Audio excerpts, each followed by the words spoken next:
भाजप तेरी तानाशाही नहीं चलेगी, नहीं चलेगी। भाजप तेरी तानाशाही नहीं चलेगी, नहीं चलेगी। भारत माता की जय। गुजरात मसीहा चेतर वसावाना जेलवासना विरोधમાં પોશીનામાં વિશાળ પદયાત્રા। આદિવાસી સમાજના લોકપ્રિય નેતા અને ગુજરાત મસીહા તરીકે ઓળખાતા ચેતર વસાવાના જેલવાસના વિરોધમાં આજે પોશીના ખાતે વિશાળ પદયાત્રાનું આયોજન કરવામાં આવ્યું હતું। આ પદયાત્રામાં મોટી સંખ્યામાં આદિવાસી સમાજના આગેવાનો, યુવાનો, મહિલાઓ તેમજ વિવિધ સંગઠનોના કાર્યકરો ઉત્સાહભેર જોડાયા હતા। પદયાત્રા દરમિયાન ચેતર વસાવાની મુક્તિની માંગ સાથે સૂત્રોચ્ચાર કરવામાં આવ્યા હતા અને આદિવાસી સમાજના હક અધિકારો માટે અવાજ ઉઠાવવામાં આવ્યો હતો। આ પ્રસંગે વક્તાઓએ જણાવ્યું હતું કે ચેતર વસાવા લાંબા સમયથી આદિવાસી સમાજના હિત અને અધિકારો માટે સતત લડત આપી રહ્યા છે।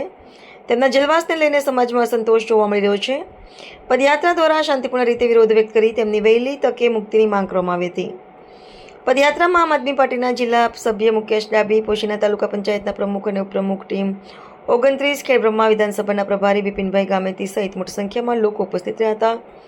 કાર્યક્રમ દરમિયાન પોલીસ તંત્ર દ્વારા કાયદો અને વ્યવસ્થા જળવાઈ રહે તે માટે જરૂરી બંદોબસ્ત ગોઠવવામાં આવ્યો હતો।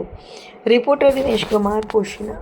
આજ રોજ સાબરકાંઠા જિલ્લા આમ આદમી પાર્ટી મારફતે જે રીતે ગુજરાત પ્રદેશ લેવલે સમગ્ર ગુજરાતની અંદર આજ 26 તારીખે સમગ્ર ગુજરાતના 33 જિલ્લા મથકે માન્ય ચૈતરભાઈ વસાવાના સમર્થનમાં એક સપોર્ટ માર્ચ યાત્રા નીકળેલી છે। એના અનુસંધાને આજ સાબરકાંઠાના પોશીના વિસ્તારની અંદર આજ સપોર્ટ માર્ચ યાત્રા અમે પદયાત્રા અહીંયા પૂરી કરી અહીંયા પોશીના તાલુકા પંચાયત ખાતે અમે પૂર્ણાહુતિ કરી છે। આજની સપોર્ટ જે પદયાત્રા હતી એનો મુખ્ય ઉદ્દેશ એક જ કે જે આદિવાસી સમાજના હક અને હિતો અને જંગલ જમીનના માટે હંમેશા અવાજ ઉઠાવ્યો હતો। આદિવાસી સમાજના વિદ્યાર્થીઓ માટે જેઓ લડતા હતા, આદિવાસી સમાજના જે ખેડૂતોના હક માટે જ્યારે એમને અવાજ ઉઠાવ્યો અને જે ખેડૂતોની જમીન રાતના 12 વાગે જે વનરક્ષક મારફતે જે ખેડી નાખવામાં આવી હતી એના માટે એમને જે બેઠક કરી અને આ બેઠકની અંદર જે પાયાવીહોના જે આક્ષેપો કરી અને જે તે ષડયંત્ર કરીને જે કેસો કરવામાં આવ્યા એ કેસોના ભાગરૂપે હવે 2 દિવસ પહેલાં એમને ખરેખર જે ગુજરાતના ઇતિહાસમાં કલ્પી ના શકાય એવી 7 વર્ષની સજા થઈ અને આ જે 7 વર્ષની સજા થઈ એ સમગ્ર ગુજરાતની જનતા ખરેખર દુઃખી થઈ ગઈ છે કે ખરેખર આવડો મોટો જનનાયક સમગ્ર ગુજરાતના આદિવાસી સમાજના હિતો માટે લડતો છેક અંબાજીથી ઉમરગામ માટેના આદિવાસીના અવાજ બનેલા એક નેતા, જેને એક ટાઈગર કહેવાય એવા નેતાને જે ખોટી રીતના કેસો કરી જે આ રીતના એમને જેલમાં નાખવામાં આવ્યા છે। શ્રી ચેતરભાઈ વસાવા સાહેબ એમના અમે સાથે છીએ અને આ પણ 7 વર્ષની સજા સુનાવી છે એ ખોટી છે તદ્દન અને હક માટે લડે એ માણસને આવી તદ્દન ખોટી વાતો કરીને ફસાવા માટે જાળ ફીસવી છે।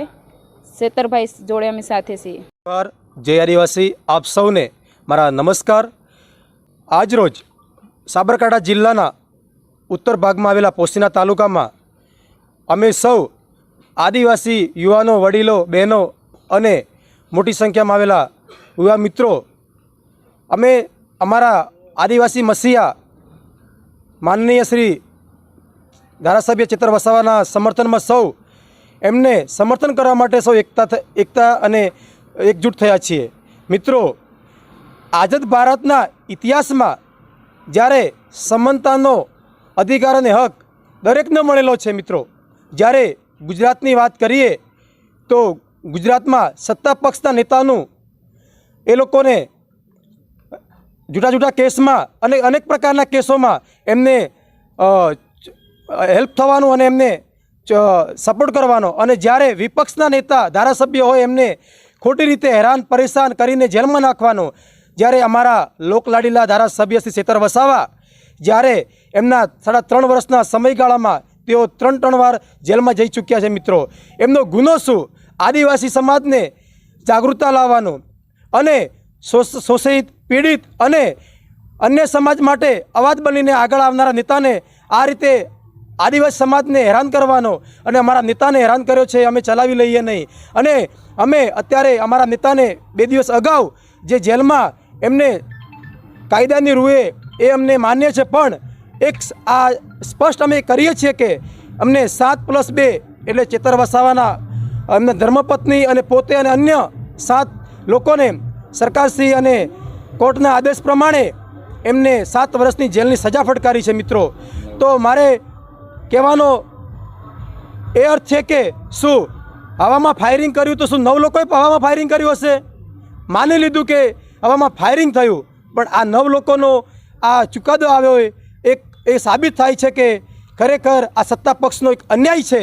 એટલે અમે એમના સમર્થનમાં એમને મજબૂત રીતે અમે આમ આદમી પાર્ટી, પોશીના તાલુકા આમ આદમી પાર્ટી, સાબરકાંઠા જિલ્લો આમ આદમી પાર્ટી અને ગુજરાત આમ આદમી પાર્ટીના દરેક કાર્યકર્તાઓ, દરેક આગેવાનો અને નેતાઓ, ચૂંટાયેલા સદસ્યો એમની સાથે ખભો મિલાવીને અમે સમર્થન અને એકતાના રૂપમાં કાયદાની રૂએ હાઈકોર્ટ અને સુપ્રીમ કોર્ટ સુધી જઈને એમને અમે મદદરૂપ બનીશું।